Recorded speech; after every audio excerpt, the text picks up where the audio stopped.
Inside the room was opulence made manifest, the best of the best, enough to make the wealthiest noble envious.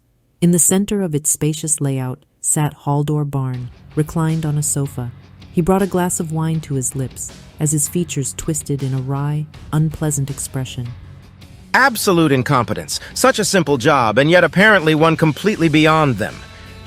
Mr. Barn had fully grasped the situation. He had given the order that no one be allowed in, but there were now 2 children standing before him. Given the commotion outside, it had been easy to guess what happened. Though their appearances made it hard to believe, the 2 standing before him were no doubt professional assassins, here for his life. Still, Haldor maintained his composure. He kept this realization hidden, refusing to allow so much as a hint of panic to creep into his features. The source of this confidence was a certain colossal machine that sat on the floor before him. Its mere presence made even the impossibly spacious room feel cramped. It towered over 2 ards in height, with 6 spider-like legs protruding from its body. Its humanoid upper half stood erect, with 4 menacing arms stretching out from it.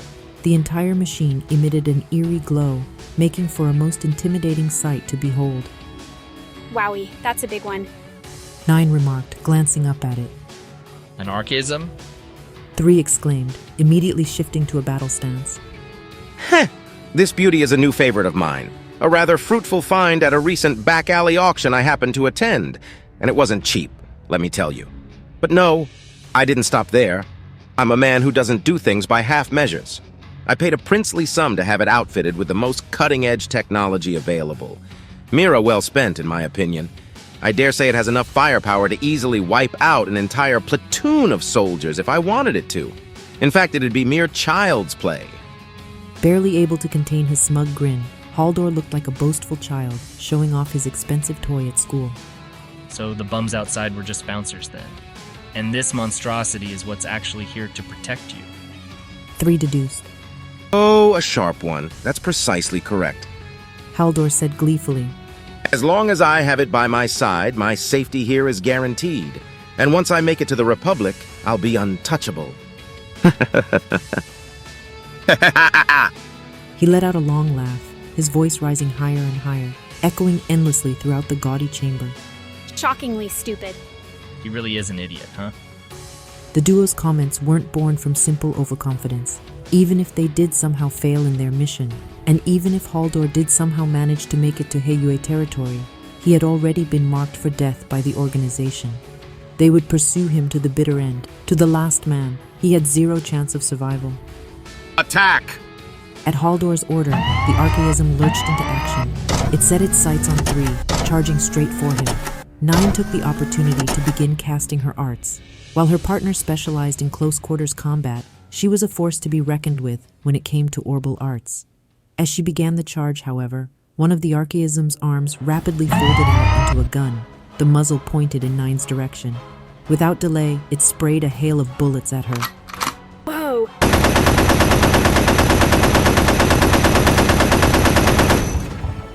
Nine evaded the gunfire by a hair's breadth, but was forced to abandon, casting her art. The archaism focused its attention back on 3, who was busy fending off its melee attacks with his longsword. 9 sprinted to the other side of the room and started her cast again. The machine's aim was too adept, however, and she found herself unable to escape it long enough to get an art off.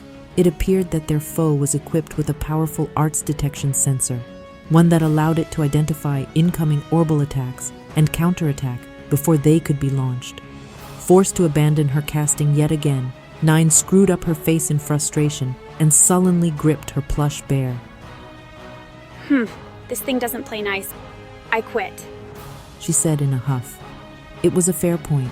Poison-tipped needles wouldn't have been particularly effective against the steel plating of a machine, and without the ability to cast her arts, 9 found herself at a loss. 3, however, remained unperturbed and readied himself for another onslaught. I'm gonna grab a little shut-eye. Wake me when the fighting's over, okay? 9 said as she flopped down on one of the room's sofas, using her bear as a pillow. 9, cut it out. I need you to stay awake.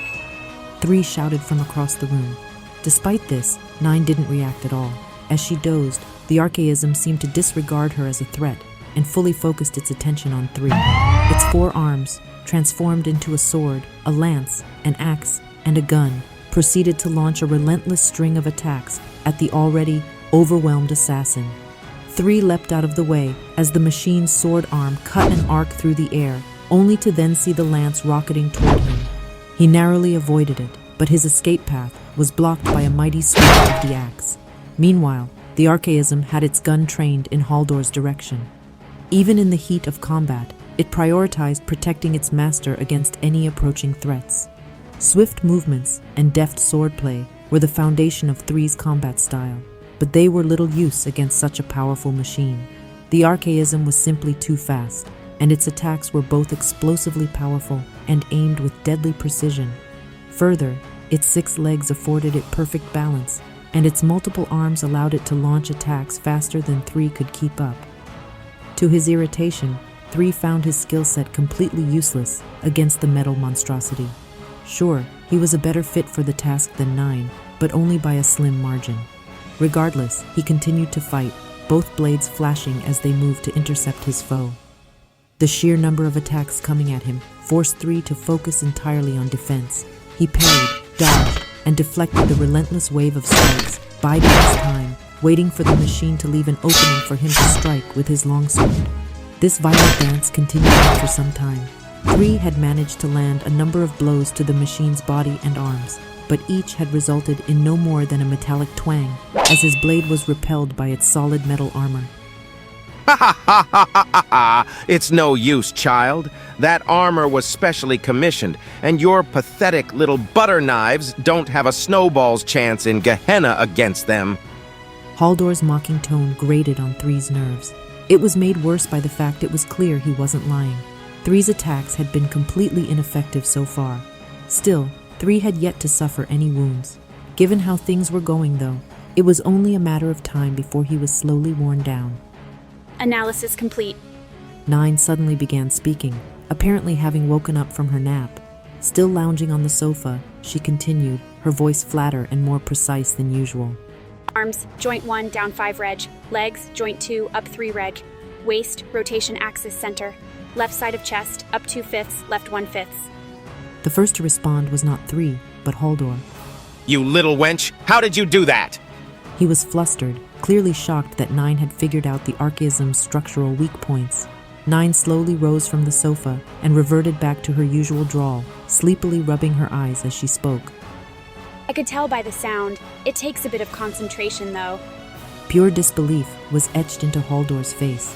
3, on the other hand, looked as composed as ever. He had known from the start what 9 was doing. He was simply buying time until the analysis was complete. S now. Right. 3 readied himself and rushed the archaism, his swordplay swifter than ever, a veritable tornado of slashes and stabs. Each of his attacks hit upon one of the weak points that 9 had pointed out. He suddenly switched to his short sword and performed the same volley of attacks, hitting each point a second time. But the result was the same as before, nothing save the same high-pitched metallic sound that rang out with each hit. It didn't appear that the archaism had been damaged in the slightest. Haldor was beside himself with laughter, relishing watching the young assassin struggle.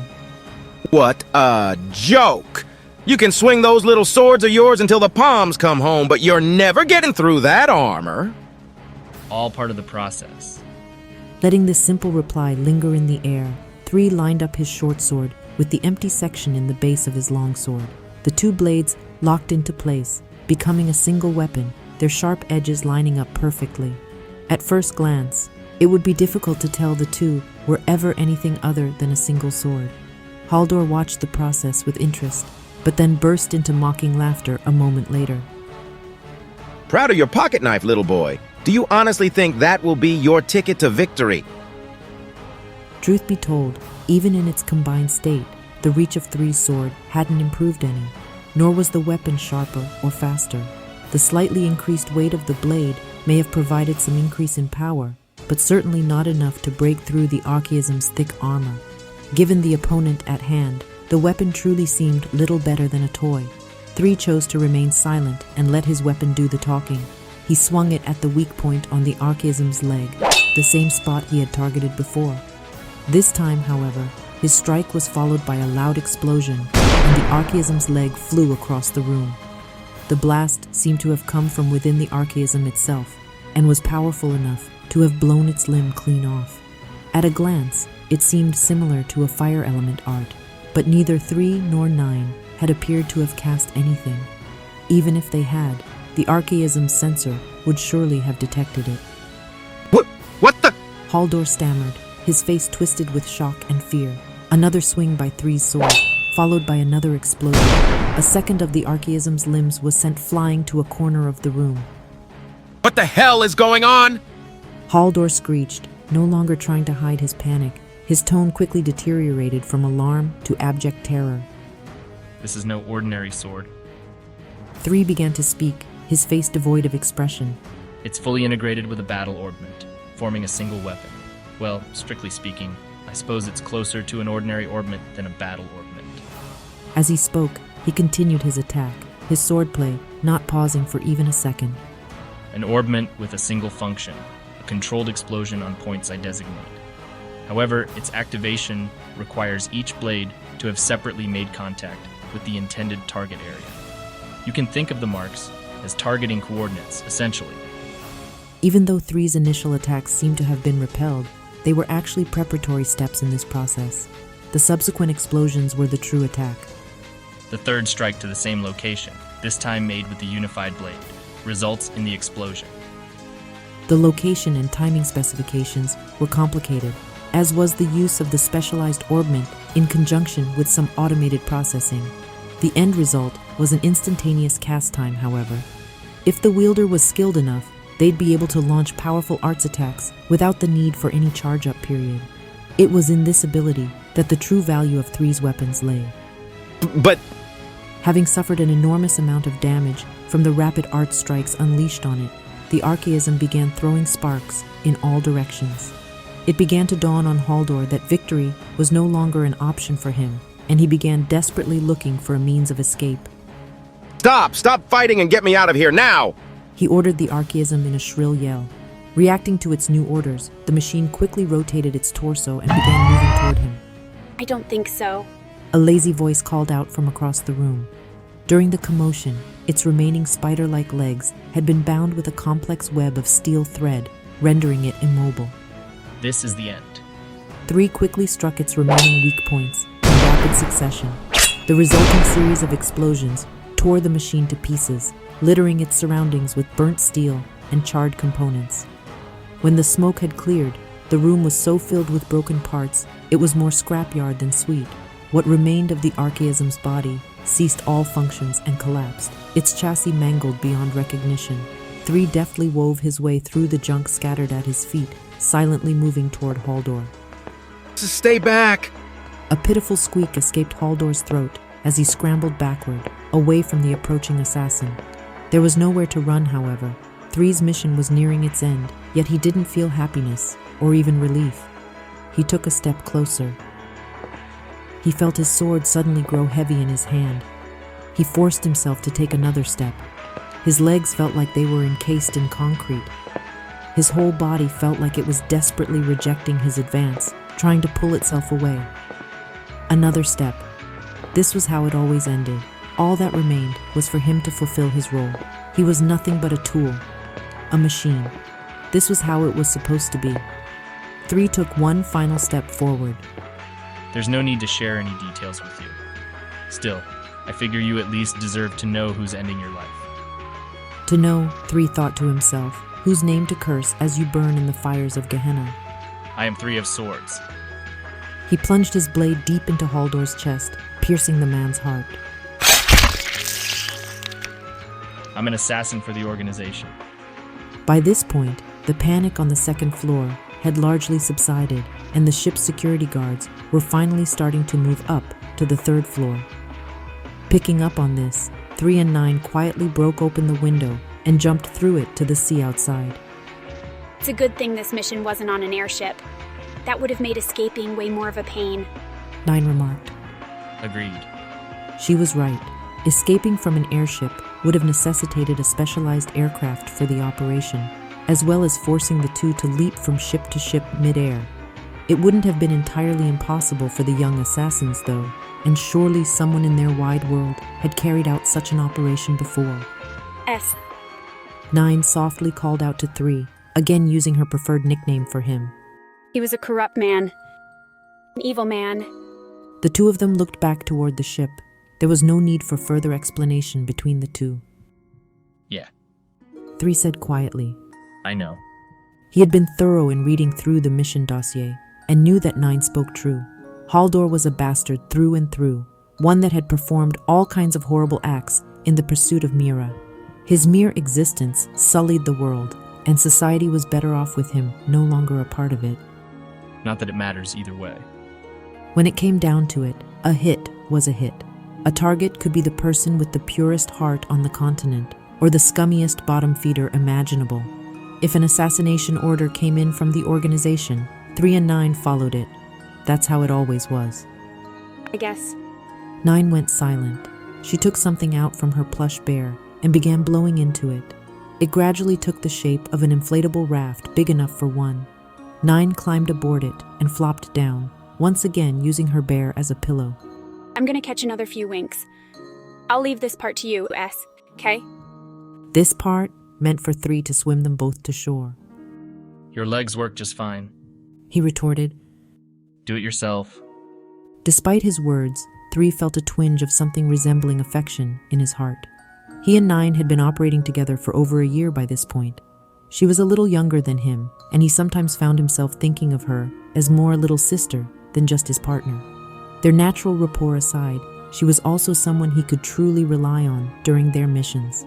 Despite this, 3 understood the situation.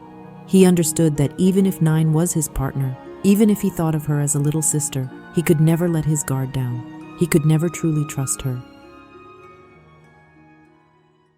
To be continued.